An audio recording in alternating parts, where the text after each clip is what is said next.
나눔가족 여러분, 북쪽으로 사로잡혀갔던 유다 백성들이 고향으로 돌아온 것은 하나님의 은혜였습니다. 아하스는 마땅히 하나님께 감사하며 그동안의 자신의 행적을 성찰해야 했죠. 하나님의 긍휼과 은혜의 비는 내리고 있었지만 그는 전혀 반응하지 않았습니다. 마땅히 감사해야 할 일을 감사하지 않는 것은 영적인 문제가 생겼다는 증거이죠. 그는 이미 영적으로 중병이 들어있는 상태입니다. 아하스의 영적 상태는 하나님이 주시는 은혜에도 반응하지 못할 정도의 무감각한 중증이었던 것이죠. 아하스는 아람과 북이스라엘 연합군뿐만 아니라 이제 에돔과 블레셋의 침입을 받게 됩니다. 그때마다 아하스는 아수르를 의지하며 조공을 바치는 것으로 문제를 해결하려 합니다. 게다가 그는 아수르에게 패한 다메섹의 신들을 섬기고 그 신들에게 제사하기까지 합니다. 한술 더 떠서 그는 성전 기구들을 회파하고 성전문을 닫아버리고 하나님께 제사하는 것을 폐지합니다. 예루살렘과 유다는 산당을 세워 다른 신들에게 분향합니다. 모든 것이 완전히 거꾸로 돌아가고 있습니다. 그가 행한 이 모든 일들은 여호와께 큰 범죄였습니다. 오늘 말씀 전반부에 해당하는 16절에서 20절 말씀은 아하스가 아수르 왕에게 도움을 요청하는 것으로 시작합니다. 그리고 아수르 왕이 그에게 아무런 도움이 되지 못했다는 보고로 끝납니다. 그때 아하스 왕이 아수르 왕에게 사람을 보내어 도와주기를 구하였으니 아하스가 여호와의 전과 왕궁과 백성들의 집에서 재물을 가져다가 아수르 왕에게 주었으나 그에게 유익이 없었더라. 그리고 그 사이에 하나님의 심판으로서 에돔과 블레셋의 침략을 서술하고 있습니다. 에돔과 블레셋의 침략이 아수르의 도움을 요청한 배경이 되는 것이죠. 에돔이 유다를 침략해서 백성들을 사로잡아갔습니다. 블레셋은 아예 유다 영토의 깊숙한 가지 점령하고 들어와서 아예 그곳에서 살아버립니다. 유다 왕국은 주변 나라들에게 이리저리 유린당하고 있는 형편이었습니다. 19절 말씀은 이런 지경에 이르된 이유를 분명하게 설명해 줍니다. 이는 이스라엘 왕 아하스가 유다에서 망령되이 행하여 여호와께 크게 범죄하였으므로 여호와께서 유다를 낮추심이라. 하나님께서 불순종의 길, 우상 숭배의 길로 가는 유다를 낮추시기 위해서 주변국들을 몽둥이와 매로 사용하셨습니다. 이럴 때에 하나님의 사람은 몸을 낮추고 바로 엎드려야 하죠. 하나님은 때로 우리를 낮추실 때가 있습니다. 그때 우리가 낮아지고 엎드리면 하나님은 다시 우리를 높여 주십니다. 그러나 아하스는 자신이 매를 맞는 동안에도 하나님께로 나아가지 않지요. 구하지도 부르짖지도 않습니다. 하나님이 낮추시지만 결코 낮아지지 않습니다. 오히려 아수르에게로 달려갑니다. 조공을 바치며 애원합니다. 이 조공은 성전과 왕궁뿐만 아니라 방백들로부터 긁어 모은 것이었죠. 아하스는 자신 앞에 있는 문제 앞에서 하나님께 달려가는 것보다 조공물들을 긁어 모어서라도 아수르에게 가는 것이 더 효과적이고 더 실질적인 것이라고 여겼습니다. 그런데 그 결과는 어떠했습니까? 아수르 왕 디글라벨레셀이 그에게 이르렀으나 돕지 아니하고 도리어 그를 공격하였더라. 아하스가 여호와의 전과 왕궁과 방백들의 집에서 재물을 가져다가 아수르 왕에게 주었으나 그에게 유익이 없었더라. 아하스의 선택은 미련하고 어리석은 선택이었죠. 그의 선택에는 믿음은 없고 계산만 있었습니다. 그는 그의 어리석음을 확인시켜 주기라고 하는 듯 아수르 왕은 도움이 아닌 공격으로 응답했습니다.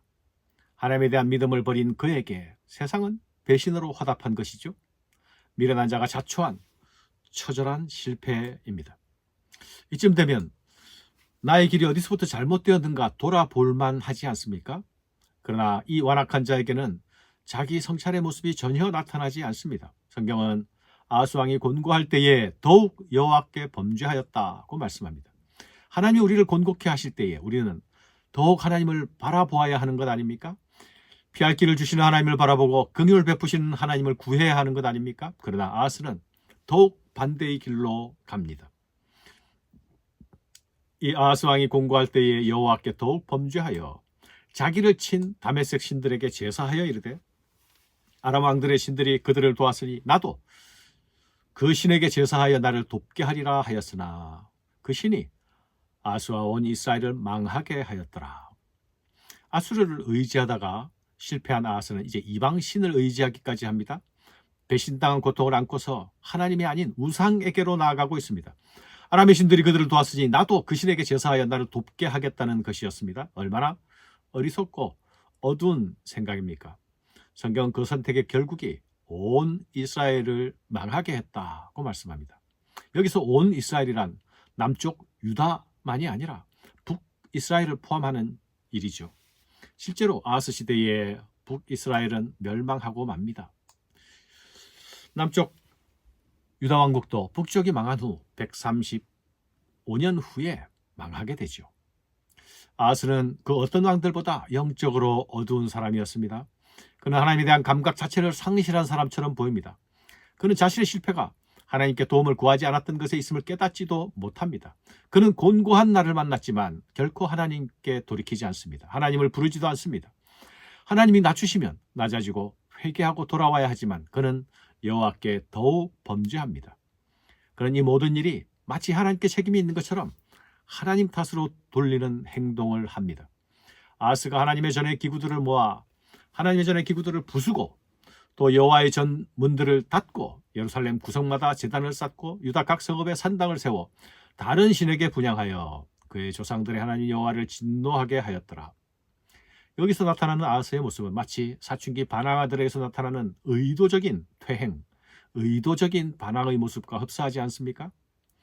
거칠고 과격한 모양입니다. 그러나 아무런 깊이나 무게가 없어 보입니다.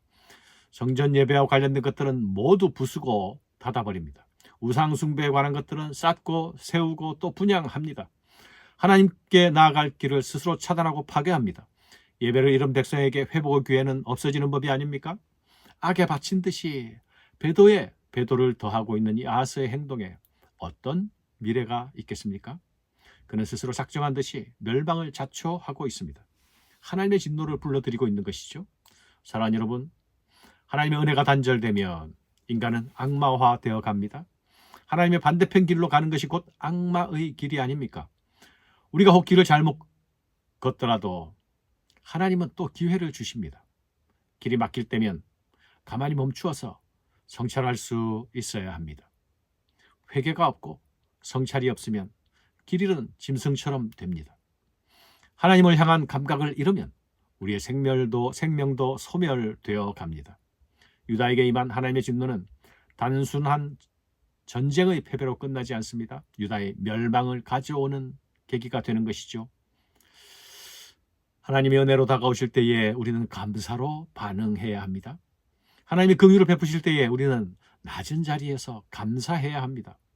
감사와 성찰, 낮아짐과 회개, 이런 것들은 영적 감각이 살아 있어야만 가능한 모습입니다. 사랑하는 여러분, 나는 지금 영적으로 살아 있습니까? 그 증거들을 만지고 있습니까? 감사합니다.